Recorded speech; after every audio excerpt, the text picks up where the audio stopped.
annals of crime in any great city, there is always one case that for sheer savagery will never be forgotten. No professional criminal could ever match its fury, for it is the record of murder without reason, of fear and of terror, of a killer who strikes without warning.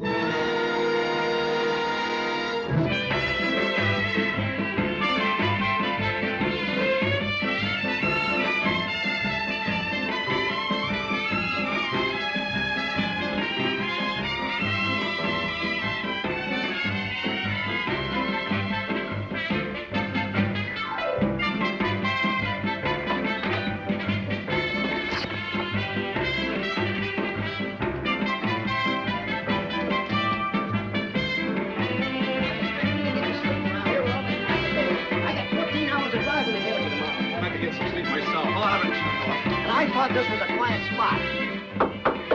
This is the manager. You'll have to turn off that radio. The other guests are complaining. I said turn off that radio. I'll come in and do it for you.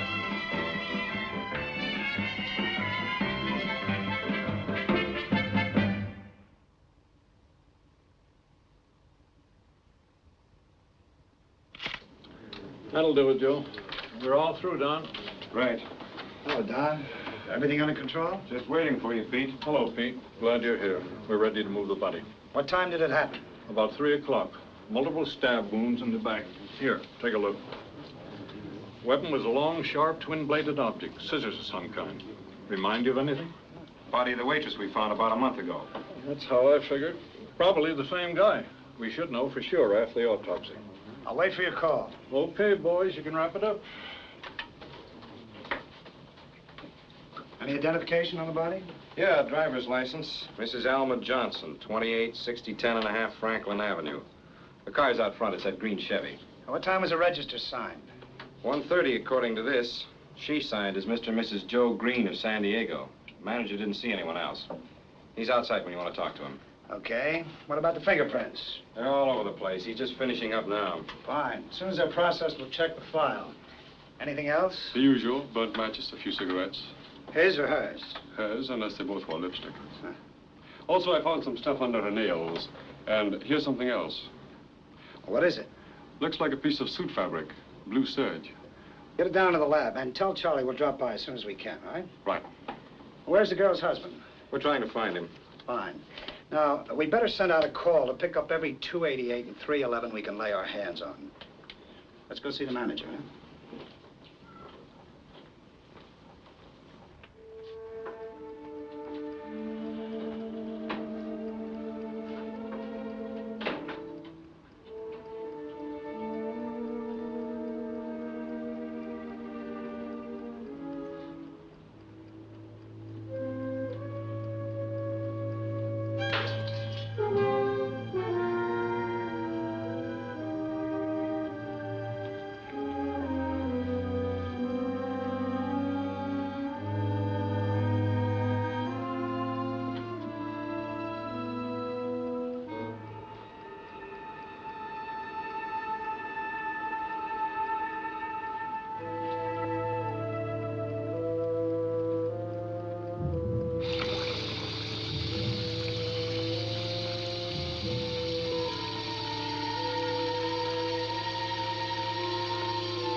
And while the killer slept, the machinery of the law slipped into gear.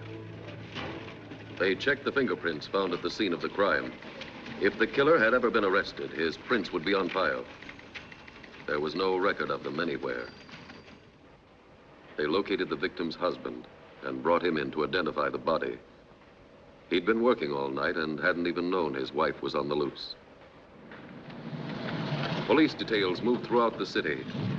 They picked up any man who had ever been connected with a crime similar to the murder in the motel. The suspects were taken to the identification room. They were booked, printed, and mugged. It was a mixed assortment of the mild and the defiant. That was the routine, and it went on all night. Meanwhile, in homicide, they went after the case from another angle. That's the way I see it. The victim was attacked from the back and stabbed repeatedly in the body with a twin-bladed object like that. It's the same man, all right. Are you sure about the type of weapon? Sure, I'm sure. I'll show you. Here are the photographs we took last night. Notice the position and frequency of the wounds. And here are the ones we took of that waitress a month ago. The wounds are identical. In each case, they were made by a thick kind of scissors about 5 inches long. At least he's consistent. Anything else, Doc? Just what you already know. Both victims were blonde and had alcohol in their systems. Don, let's have a couple of dozen photographs of the Johnson woman made up right away. Then see how many men Brownie can lend us to canvass the bars. If they show the pictures to enough bartenders, one of them ought to come up with a lead. Right, I'll see you back here. Now, you better make it the lab. I want to talk to Charlie. If you get any ideas on the type of scissors, Doc, let me know. I'll do that, Pete.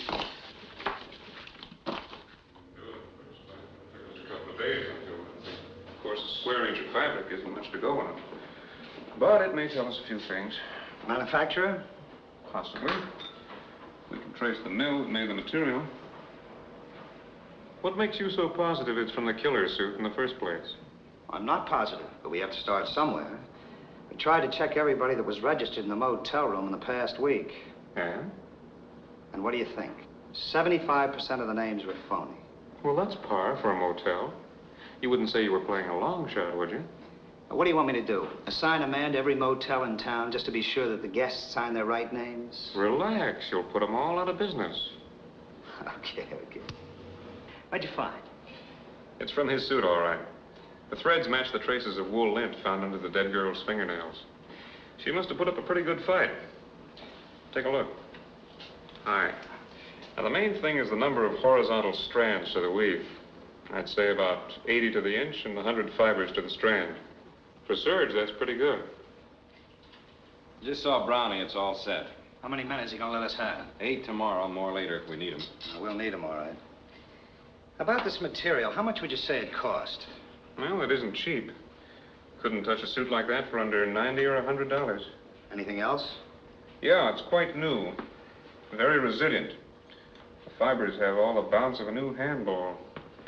Another thing, there are no signs of cleaning fluid. All right, so the suit's new. It'll take months to track down everybody who's bought a blue serge suit recently. Would you like to borrow my microscope? If you had a brand new $100 suit with a small tear in it, what would you do? Give it to the Salvation Army? No, I'd take it to one of those French weaving places. Don. Coffee? Don? Will you have a bulletin sent out to every shop in town that does mending and weaving? Warn them to be on the lookout for a blue serge suit with a tear in it. I'll take care of it right away.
Good morning, Mr. Martin. Hi, Carmelita. See my hospital? Well, who's it for? Maria. What happened to her? Oh, we're playing and she broke her neck. Can you fix it, Mr. Martin? Well, I think so.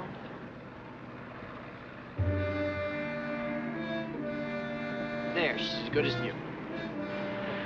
Hey, what are you doing with that package? What's in it?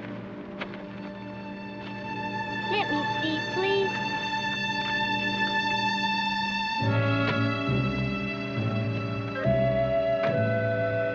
Hey, my doll's broken again.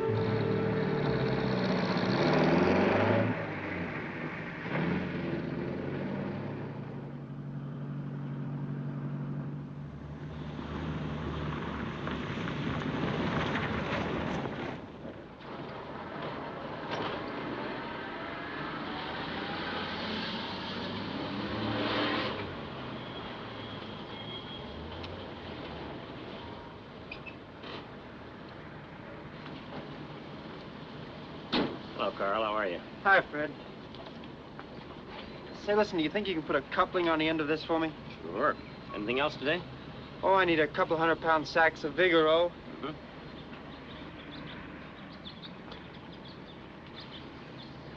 And about 10 pounds of clover seed. Okay.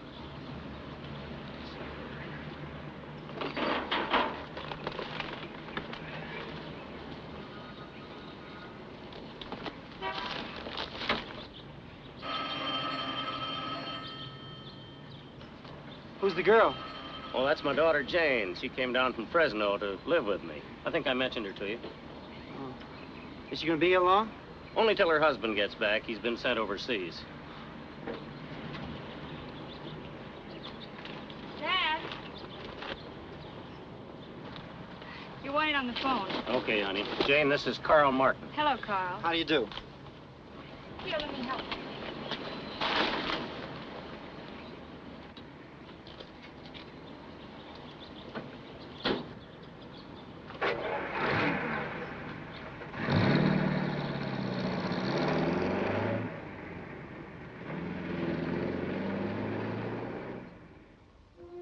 Within 6 hours of the murder, the killer was back tending flowers as part of his normal daily routine. At the same time, homicide was working on the one good remaining lead, the torn blue suit. Skilled detectives canvassed every tailor shop in town. On the bulletin they left with each tailor was all the information plus a central police number. The plan was simple. If the suit were brought in for repair, the trap could be sprung within the quarter hour.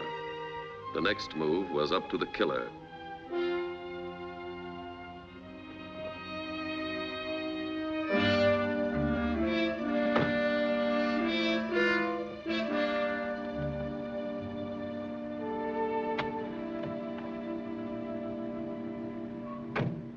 First of all, lady, I can fix it, but it'll show, and this is too good a skirt for that. A friend of mine had a tear in her dress, and she took it someplace and had it mended, and it didn't even show where the work was done.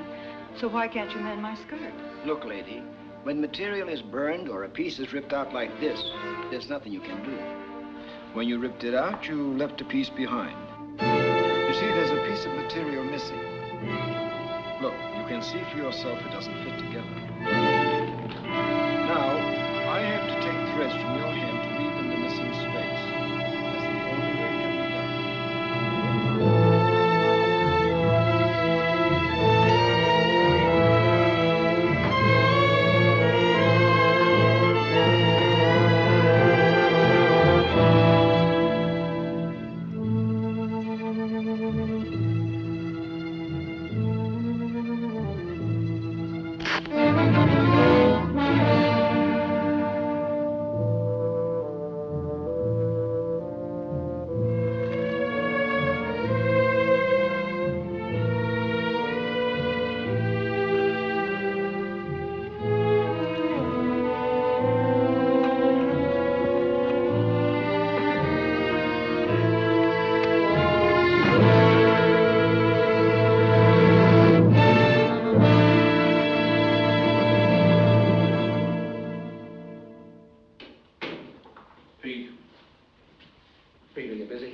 No, not really, Captain. I'll talk to you. Don?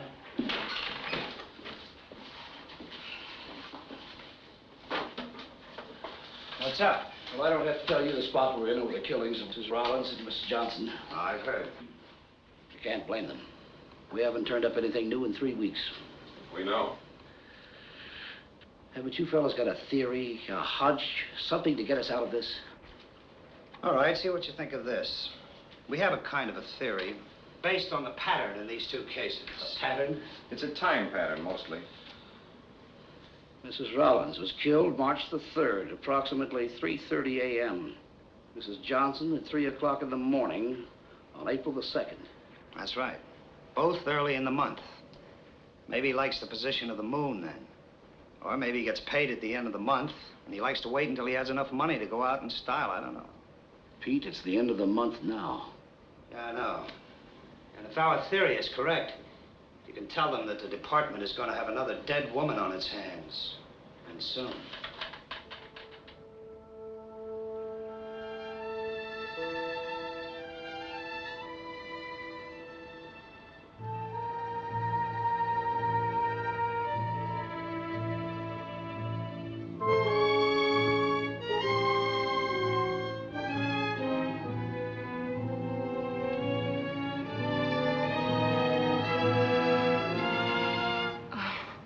It's you, Carl.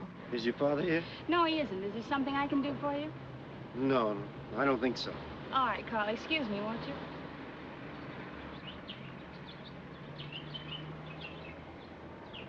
What do you think of the way I butted this Hoover under the California? It's not bad for an amateur, is it? It's very good.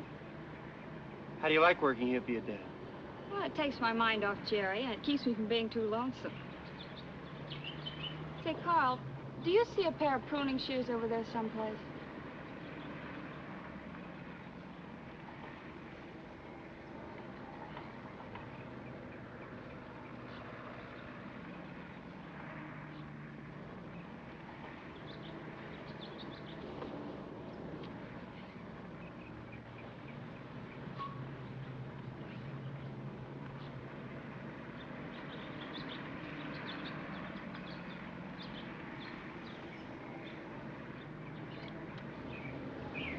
Thanks.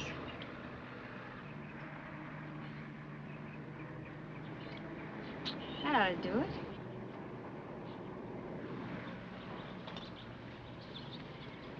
there anything I can tell Dad for you?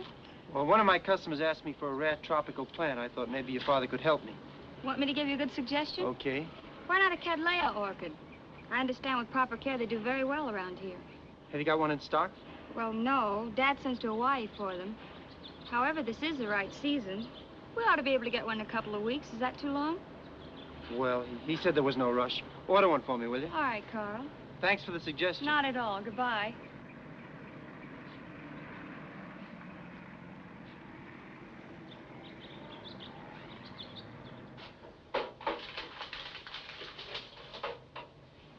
I probably won't be home until late, honey. Don't wait up for me.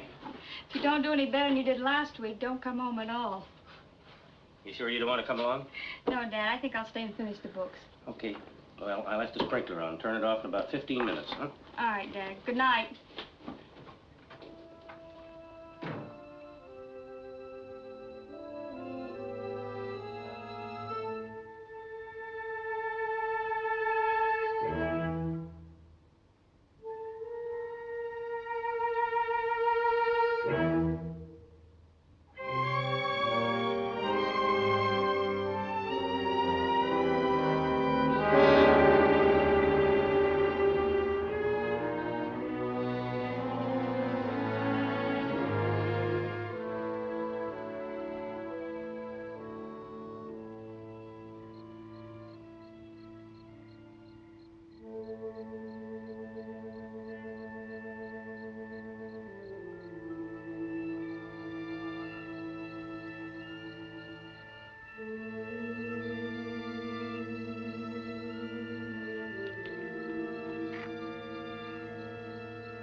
doing around here this time of night?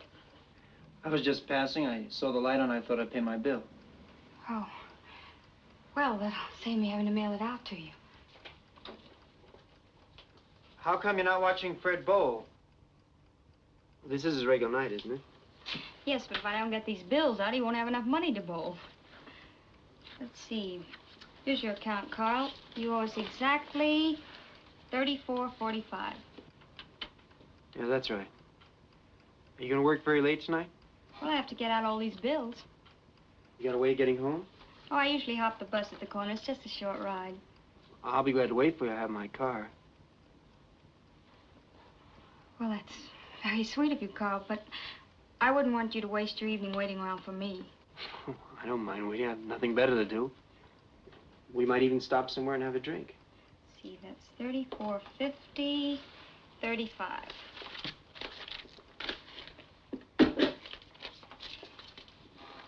I don't know what time I'll be getting off, Carl. It's still early.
Something wrong?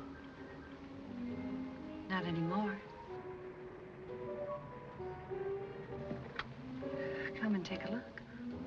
Do you often have this kind of trouble with your car? No. This hasn't happened for a long time.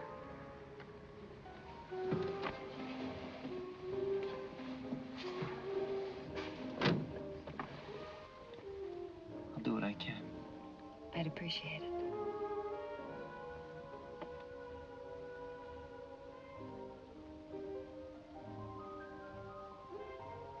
wonder it won't start. The ignition key is off. Well, what do you know?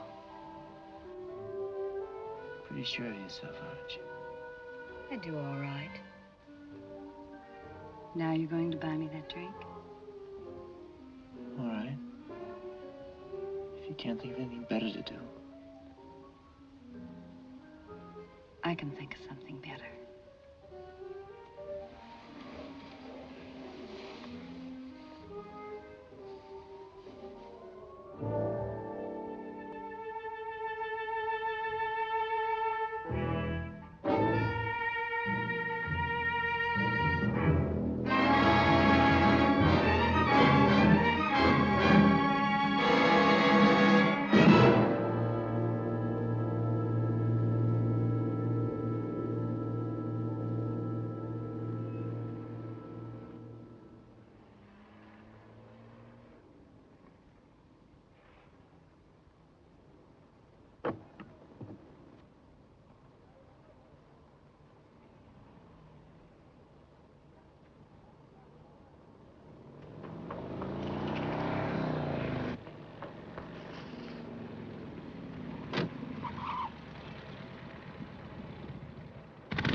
I better go down and check.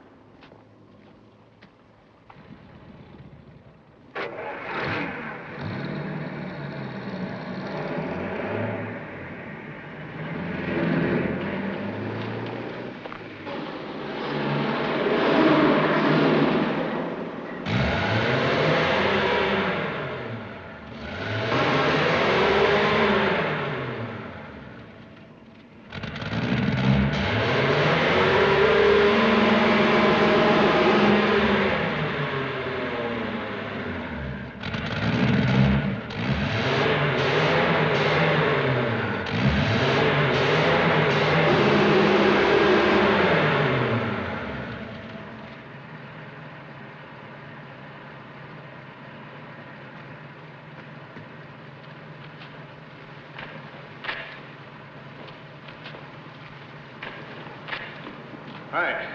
What are you doing down here? Well, you know how it is, officer. Don't you know you're not allowed to park here? We were just leaving, but I got stuck. All right, I'll give you a hand. What's the matter with her? I'm afraid she had too much to drink. She dozed off. Dozed off. Get out while I take a look at her. Sure. Go ahead.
Hey, taxi!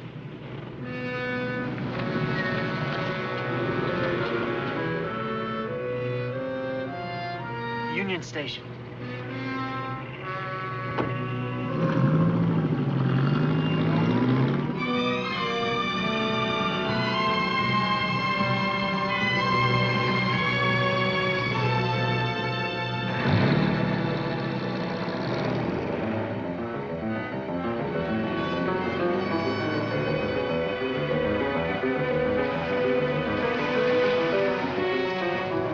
Fourth and Hamilton.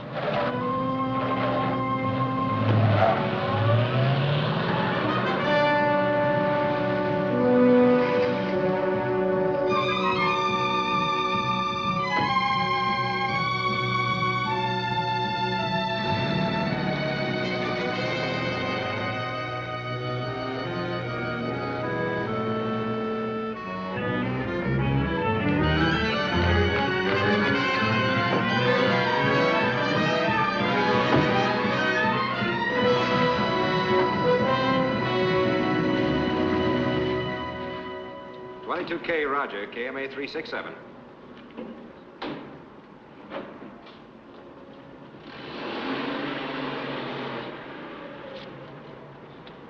About 30, 6 feet tall, 175 pounds, gray flannel suit, no hat.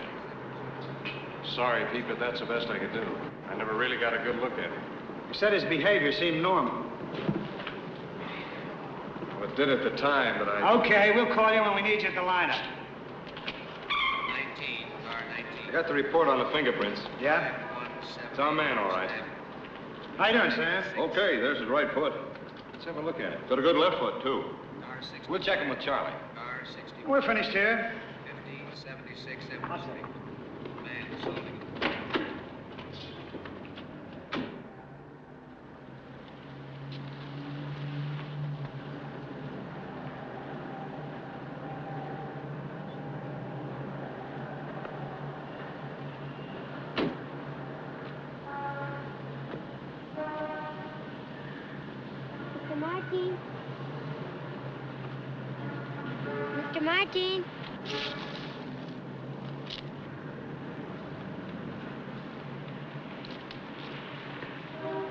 Can I fix it for you later, honey?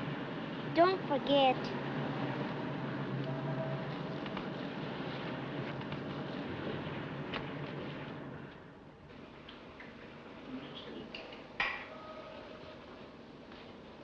He wears a 9.5-piece shoe. Same size I wear. Well, here's something a little more interesting. These are the cigarette butts found at the motel murder site a month ago. And these are the ones found in and around the car this morning. Now, do you notice anything peculiar? They all have lipstick markings, and there are about twice as many short ones as long ones. That's right. Take a look. Notice the lipstick on the long one to your right. It's uneven and spread pretty thin. Now look at the short one. It's almost twice as thick. In each case, the murdered woman smoked the short one, but she lit the long one in her own mouth and then passed it over to him. Excuse me.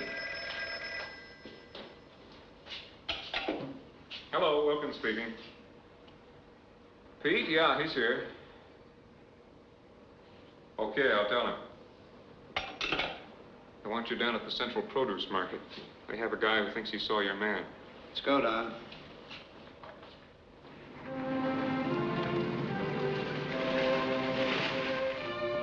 In the turmoil and confusion of the market, the killer's flight had gone unnoticed, except for one man who thought he'd seen him cross the street and hail a taxi.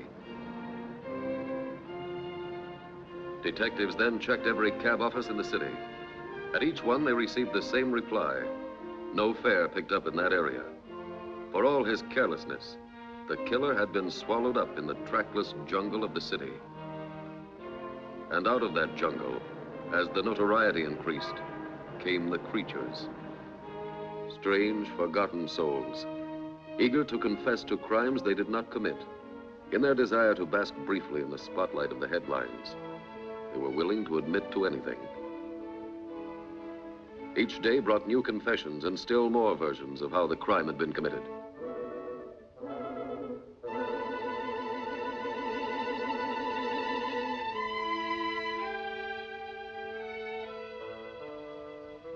And so the admissions of guilt continued. Every cop on the beat had at least one habitual whom he could count on to confess to any and every crime. It was time-taking, discouraging work.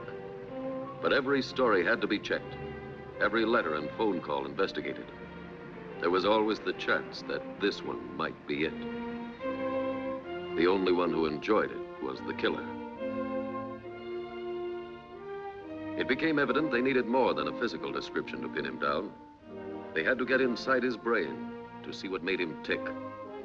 To try and determine in advance what his moves would be, they consulted Dr. Werner, the police psychiatrist, authority on the criminal mind. Well, I'll say that homicidal maniacs fall pretty much into three categories. There's the sadistic psychopath, the epileptic equivalent, and the paranoiac. Now let's consider the sadistic psychopath first. Now you'll recall, no doubt, that the wounds inflicted on all three parties were pretty much alike. According to the coroner's reports, any one of these wounds might have caused death immediately. There was no real attempt at torture. So I think we can forget about sadistic psychopaths. Good enough. Then let's consider the epileptic equivalent. He kills in frenzied fits and seizures at unpredictable times. His methods are varied and irregular. Now, according to the motorcycle officer who saw him, your man was perfectly calm. And the records indicate a possible time pattern in his attacks and regularity in his methods. Which leaves us the paranoiac. And I think he's the man you're after. Now, to illustrate my point, let's take a brief case history. Well, I won't say it's his, but it might be. A boy who is emotionally too weak. Maybe without parents or friends or family. He's lost, nobody to hold on to.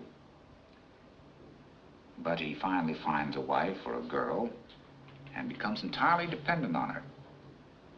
Well, she turns out to be no good, but he still clings to her. But then one day she runs off with another man who shows her a good time.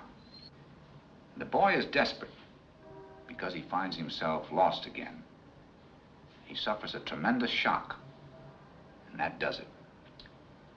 His world collapses, and he has to get even. The balance of his mind tips so that his emotions are transferred to a pathological desire for revenge on the girl or her prototype. Blondes, under 30, about the same height and weight. And he'll keep on killing the same type of girl until you catch him. And so they had a little more to work with, especially when the psychiatrist's information dovetailed with their first real break. A Glendale cabbie remembered picking up a fare at the produce market on the morning of the murder. He'd been afraid to talk before. There's a local ordinance that prohibits out-of-town cabs from picking up a fare inside city limits. Lieutenant Hamilton? Yeah, that's right, that's me. My name is Jackson. I'm with the Rapid Transit Cab Company. That's Sergeant Ward. Glad to know you, Sergeant. I've got some information for you fellas, but it's got to be off the record. It'll be off the record, forget it. It's about this crazy killer you guys are after. Sit down. Thank you. I'm at the produce market one day on my regular beat, and I'm picking up a guy, see? It's a funny thing about this guy. I drop him off at the Union Station. I'm pulling up for a stoplight at the corner. I'm lighting up a cigarette, and I take a look behind me, and I see this guy making a beeline for a different cab. What kind of a cab? A yellow. Yellow. You sure? Yeah.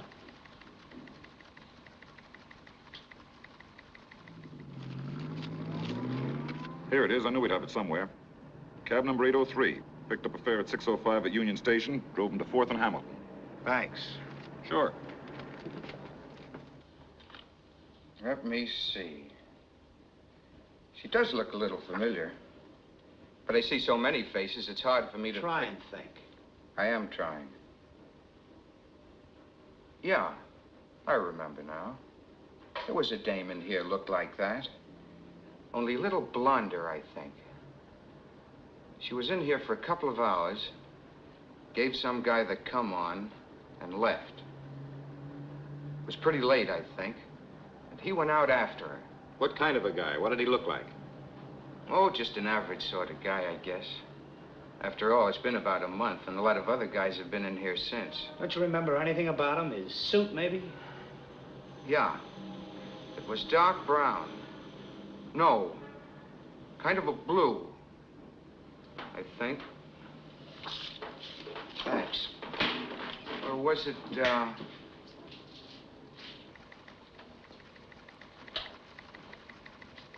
So from now till the end of the operation, you're all assigned to us for special duty. Each of you's been chosen because of a close resemblance to the type of woman this man is likely to go for. It's your job to see that he does go for you. We've been able to figure his range of operations to an area within a radius of 15 miles. We've also classified the bars where he's likely to pick up his next victim. He's expected to strike in the next few days. Now for procedure. A plainclothesman will be detailed to each of you. You will never be out of his sight. You've just been given a good general description of the criminal on those cards. Don't waste time on anybody who doesn't match. When you have what appears to be a suspect, play him along until he makes a definite move. Then signal your detective to make the arrest. What would you call a definite move? Well, you'll have to decide that for yourself. We won't have the time of the men to pull in everybody who makes a friendly pass. On the other hand, always remember that you may be dealing with a homicidal maniac. The criminal seems to have a habit of letting the woman light a cigarette for him in her own mouth. Watch for that. Now, Don will give you your definite assignments. Well, Betty, you're first. You go with Sergeant Lewis. And Ginny, I'm going to tag along after you.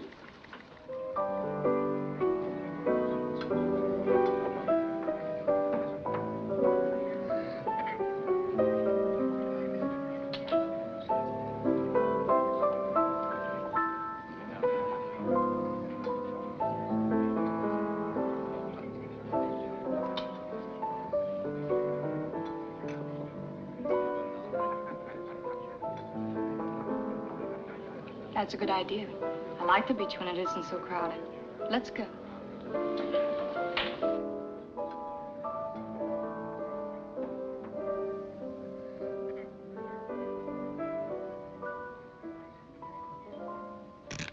Hey, what's the big idea? I'm a police officer. You're under arrest. Under arrest? What for? I haven't done anything. What about it, Betty? Book him on 836-3. You heard the lady. Let's go. Look, like I told you, I just stopped in for a drink after the show. I tell you got me wrong. I'm a happily married man. Look. That's fine. I bet your wife's proud of you. You gotta believe me. I never had any trouble with the police before in all my life. I never been in jail before.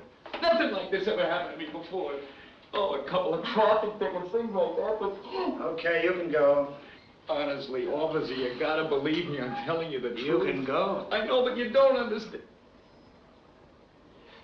Oh.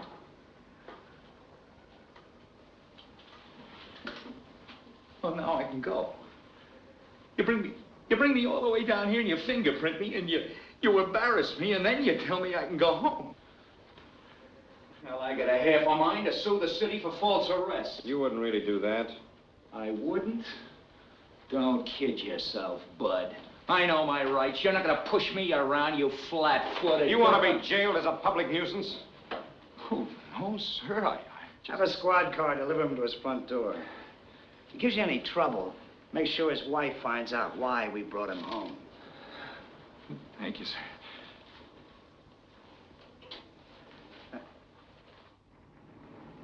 They weren't all quite so innocent. The next night, they picked up some parole violators carrying guns. They're back where they can't use them now. But it took time to pull every suspect in for printing and mugging, and time was running out.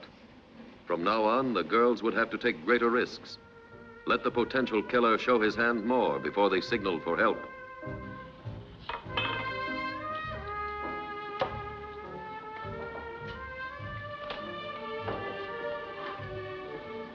So that's the whole story. Twice a month he goes away on a business trip. And leaves you home to twirl your thumbs. It's not so bad. At least I get to meet a lot of interesting people this way. I'll bet you do.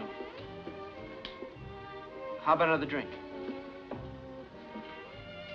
What are we wasting our time around here for? I don't know. Come on, let's go.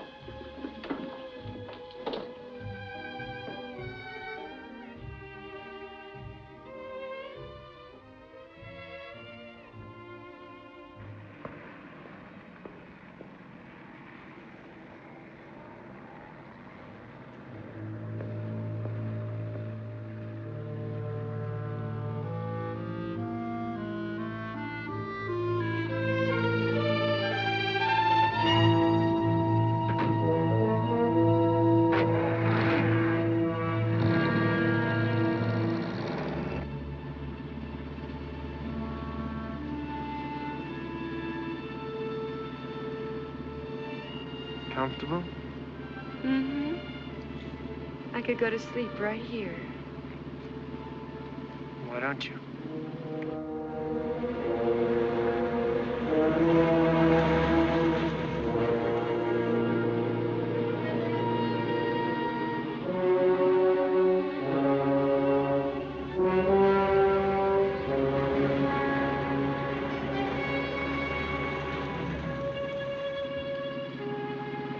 How much farther do we have to go? Not far. What kind of place is it?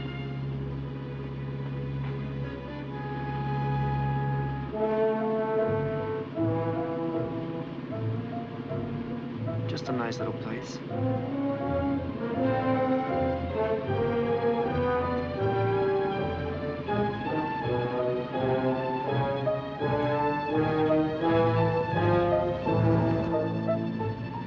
I don't like it. It's too quiet. Let's go back toward town. What? After all the trouble I've gone to getting here?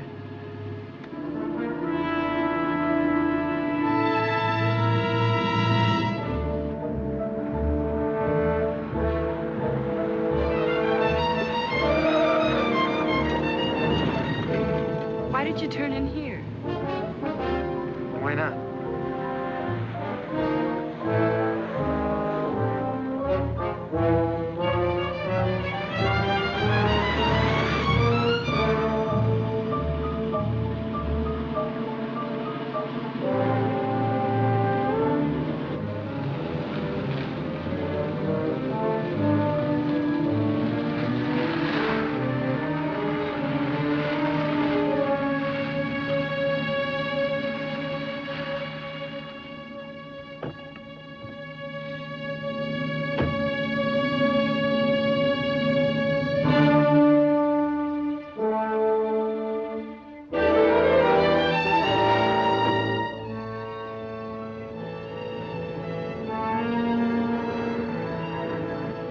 Why'd you turn off the lights?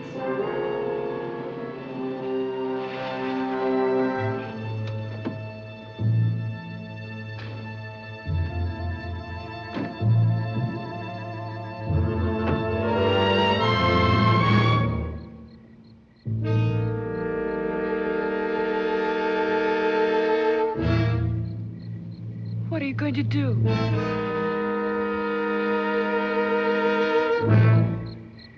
Nothing? You're gonna walk home from here. Maybe this'll teach you there's still some guys who respect another man's home.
Here's a complete file on those 3 suspects the girls brought in last night. Anything important? We turned one of them over to robbery. Prints matched some from a liquor store holdup last week. The other 2 are in the clear. I still think what happened to Virginia last night's a classic. Driving a girl up in the hills just to give her a lecture on morals. Lieutenant Hamilton. Yeah? When? Right, hold the car. We'll be right down. I just found a blonde in the riverbed, stabbed to death.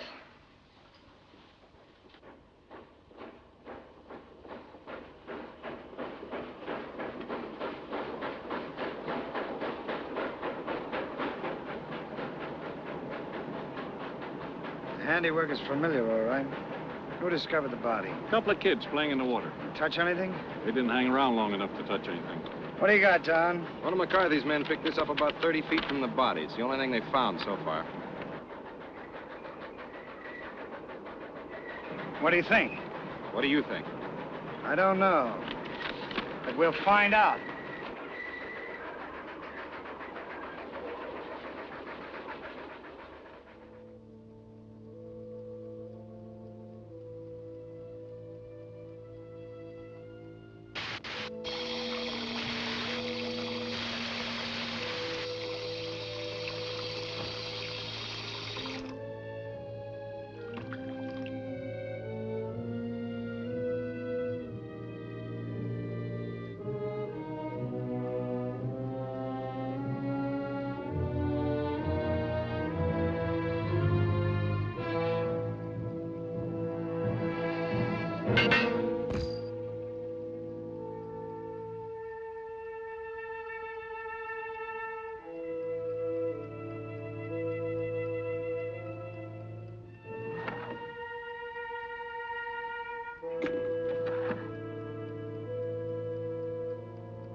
Hi, Charlie.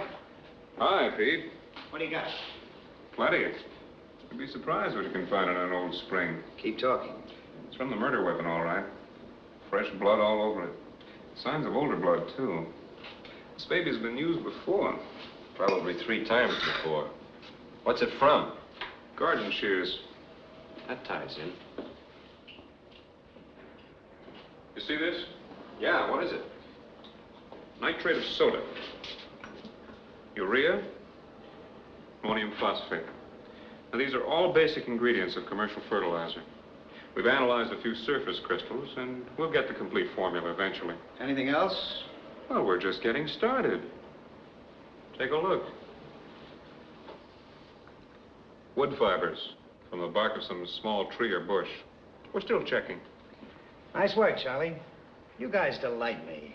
Well, sometimes we even delight ourselves. Oh, one more thing before you go.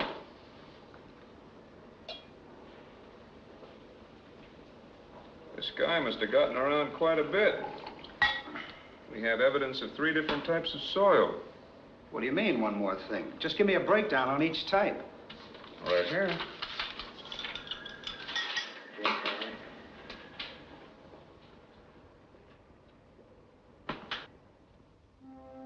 When the breakdown disclosed that the 3 types of soil found in the spring came from different sections of the city, they knew that gardening was not the killer's hobby.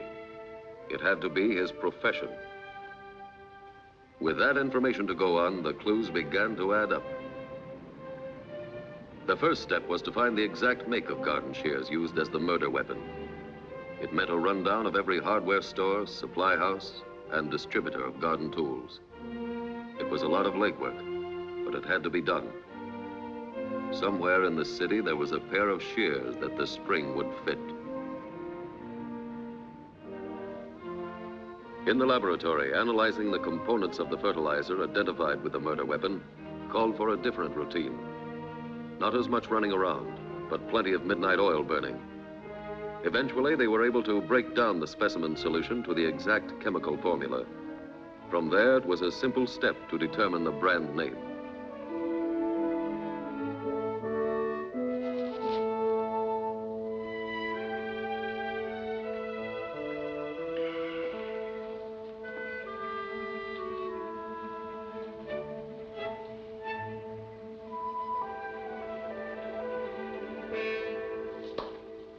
Little present for you. So we finally made it. That's an efficient little thing. Where'd you find it? Randall Tool Company. Here's a list of their distributors.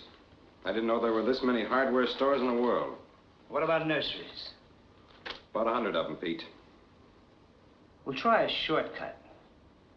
There's no guarantee that our man buys his tools and fertilizer at the same place, but we might as well check the places selling both products first.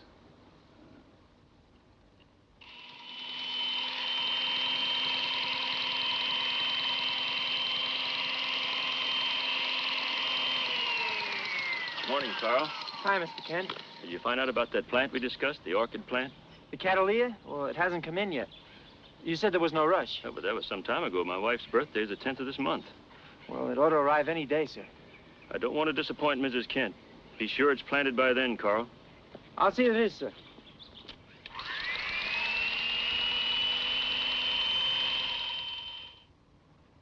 By the 10th. Yes, I know it's important. Well, I'm sure it'll be in by then. All right, I'll do what I can. Goodbye. Who was that? It was Carl Martin. He's worried about the Cattleya orchid we ordered for him. It's all my fault. I told him it would be in by now. Well, you better call the express office again. All right, Dad. That's funny. What's the matter? Our honeymoon picture's gone. Sure you didn't take it home with you? No, it was right there on top of the safe. Must be around here somewhere. Here, honey, come on, make your call. I'll help you look for it. All right.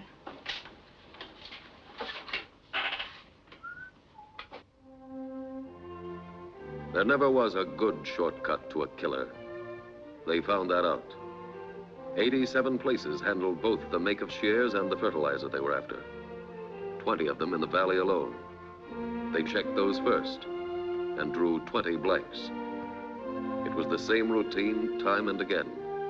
Find the outlet, question the manager, cross the place off the list. Well, I'm terribly sorry, Carl. They promised me they'd deliver it today. I know tomorrow's too late, but sometimes they do make an extra delivery in the afternoon. I know, I feel awful about it. Well, isn't there some other plant we...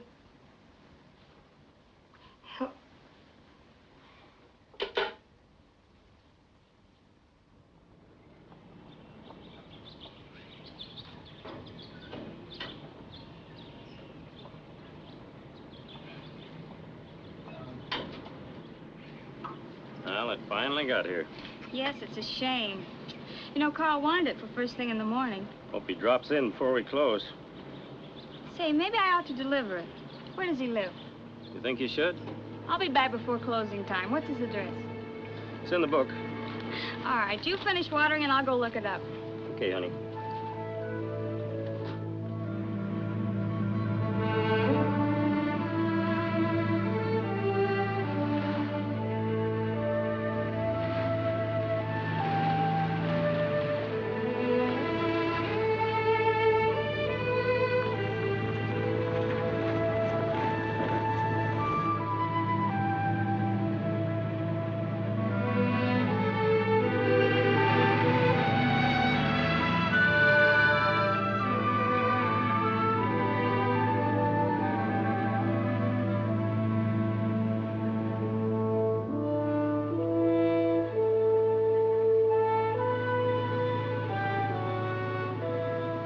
Which one is next? Saunders Nursery.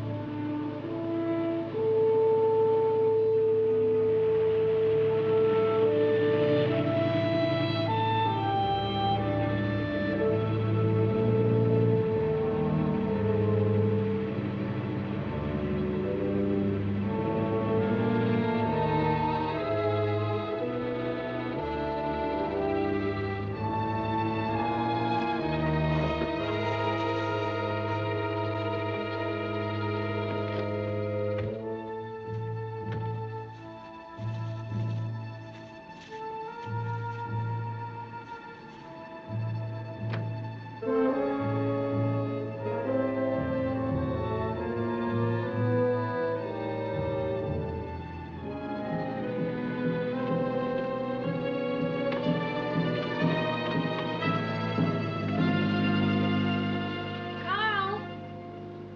Anybody home?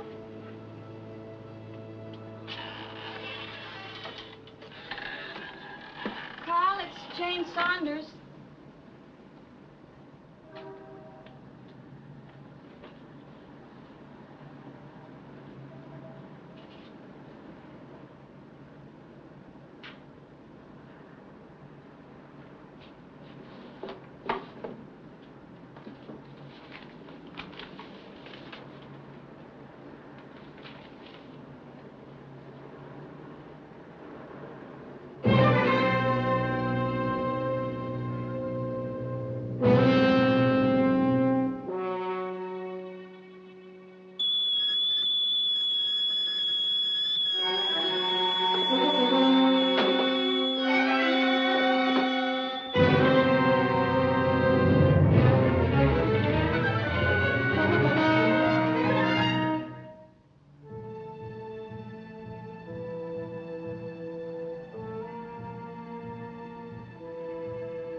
was wondering where you were.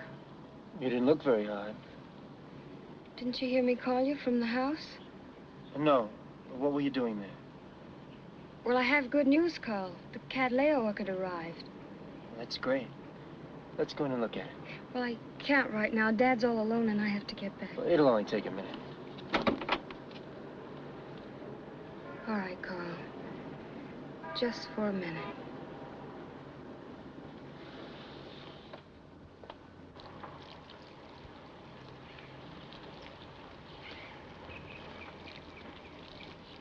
Hello. You the manager of this place? That's right. What can I do for you? We'd like a little information. Be right with you as soon as I turn off this water.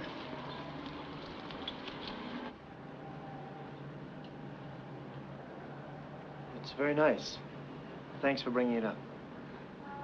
That's all right. I'm just glad it arrived in time. So, now if you'll excuse me, I do have to go. Why don't you stay and have a cup of tea? Really, Carl, I can't. You mean you won't? No, it isn't that. It's just that I have to get back. Why don't you just sit down?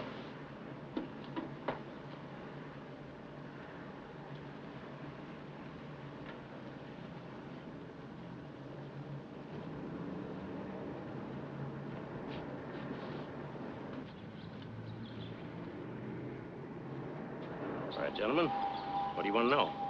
You sell this make of shears and Vigoro fertilizer, is that right? Yeah, I have been for some time. Why? You recall selling a pair of these shears, or that brand of fertilizer, to a man approximately 6 feet tall, 175 pounds, brown hair, about 30 years of age? Let me think. He's probably a gardener. I don't... 6 feet tall. Young and 6 feet tall. Kind of sounds like Carl Martin. Why do you want to know? Well, it's nothing serious. We just want to ask him some questions. Oh. Well, I know he uses Vigoro. What about the shears? I sold him some of his tools. I'd have to check the books. It'd take me some time. Go ahead. Okay.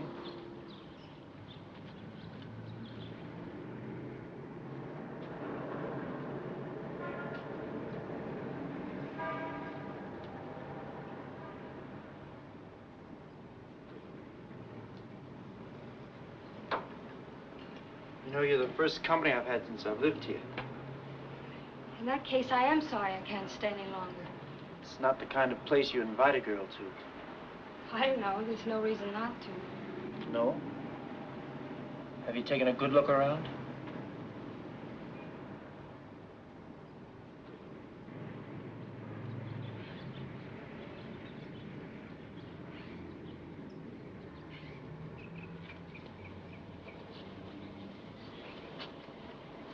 Well, let's see now. Sanders, Lawson, Mapes. Here it is. Carl Martin. Yeah, he bought a pair of shears about 4 months ago. That's all right. We'll take your word for it. What's his address? 632 Hill Road. Thanks. Has Carl done something wrong? No, it's just a routine check. The reason I asked it, I was just thinking about something. What is it? My daughter Jane is making a delivery at his house right now. Where it is, Don? It's around Chavez Ravine. Thanks very much.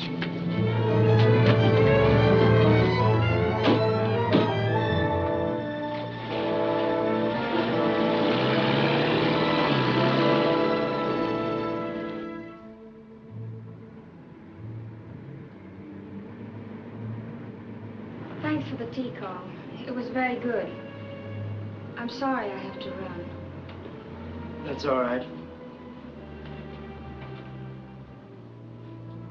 My wife was a lot like you. Your wife? Oh, I forgot. You didn't know I was married, did you?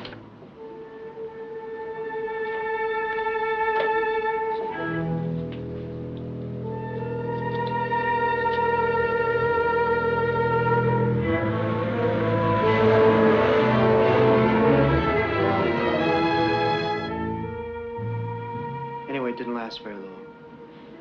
I'm sorry. Why, I'm not. Better off without her. Please, Carl, it's getting late. Mr. Martin. Sit down. I've got something very interesting to show you.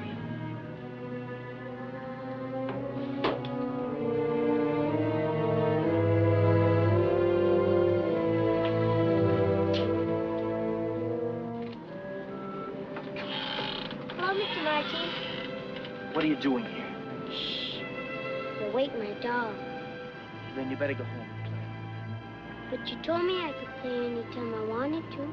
I don't care what I said. I don't want you around here now. Go on. Go on.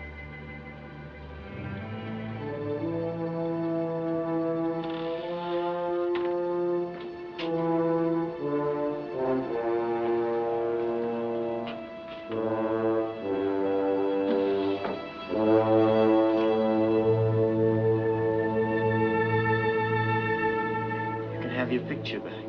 My picture? I won't need it anymore. Going out to your car. Don't make a sound.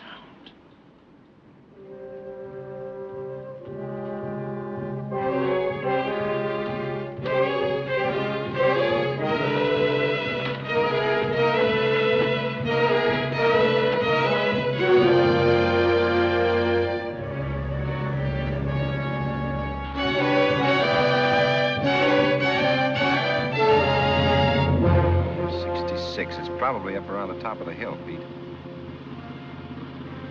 There it is.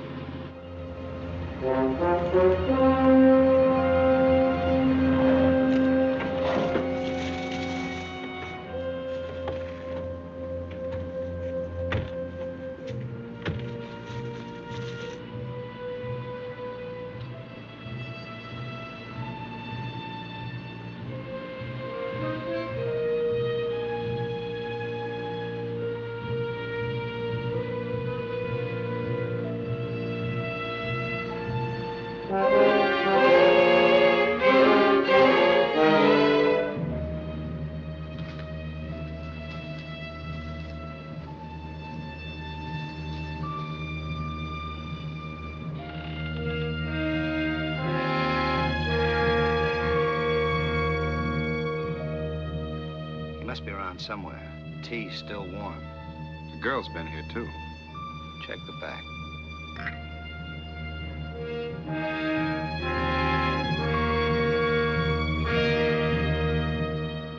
Nobody out in the yard. Take a look at this.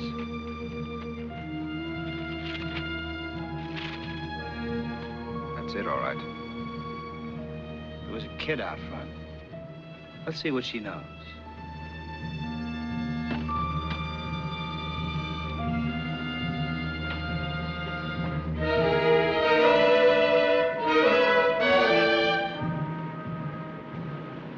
Hi. Honey, do you know the man who lives in that house? That house. Who lives there?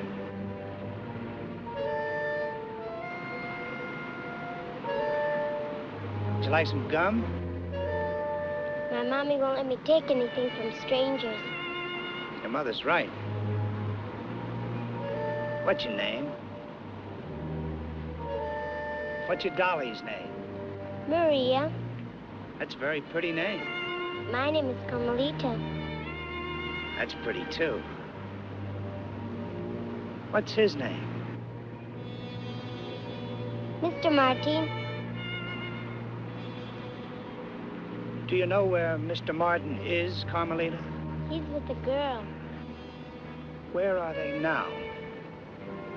Don't point, honey.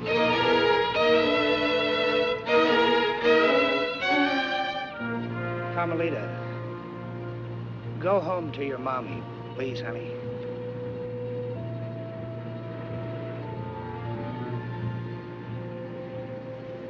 You all set? I got it. Okay.